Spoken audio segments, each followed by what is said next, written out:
ओम प्रकाश का medical store अपने स्थान के कारण काफी पुराना और अच्छी स्थिति में था, लेकिन जैसे कि कहा जाता है कि धन एक व्यक्ति के दिमाग को भ्रष्ट कर देता है, और यही बात ओम प्रकाश जी के साथ भी घटित हुई। ओम जी बताते हैं कि मेरा मेडिकल स्टोर बहुत अच्छी तरह से चलता था और मेरी आर्थिक स्थिति भी बहुत अच्छी थी। अपनी कमाई से मैंने जमीन और कुछ प्लॉट खरीदे और अपने मेडिकल स्टोर के साथ एक क्लिनिकल लेबोरेटरी भी खोल ली।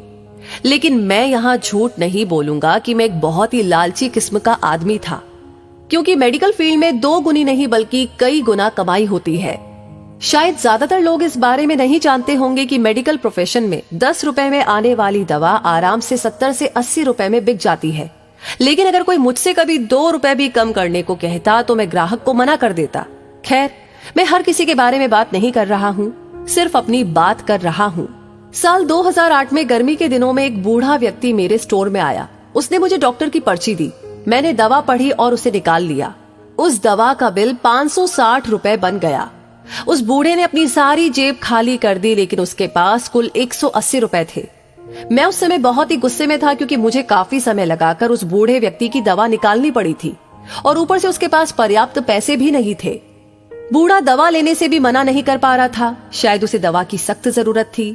फिर उस बूढ़े व्यक्ति ने कहा कि मेरी मदद करो, मेरे पास कम पैसे हैं और मेरी पत्नी बीमार है, हमारे बच्चे भी हमें पूछते नहीं है।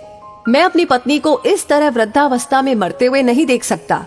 लेकिन मैंने उस समय उस बूढ़े व्यक्ति की बात नहीं सुनी और उसे दवा वापस छोड़ने के लिए कहा।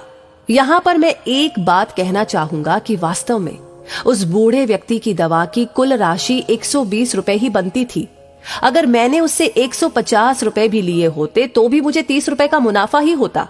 लेकिन मेरे लालच ने उस बूढ़े लाचार व्यक्ति को भी नहीं छोड़ा। फिर मेरी दुकान पर खड़े एक दूसरे ग्राहक ने अपनी जेब से पैसे निकाले और उस बूढ़े आदमी के लिए दवा खरीदी, लेकिन इसका भी मुझ पर कोई असर नहीं हुआ।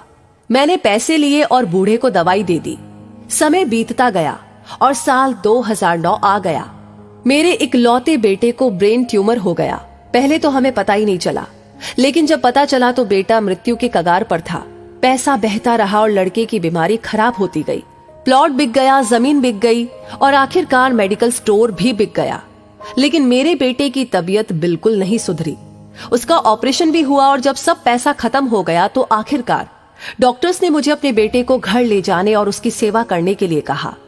उसके बाद 2012 में मेरे बेटे का निधन हो गया।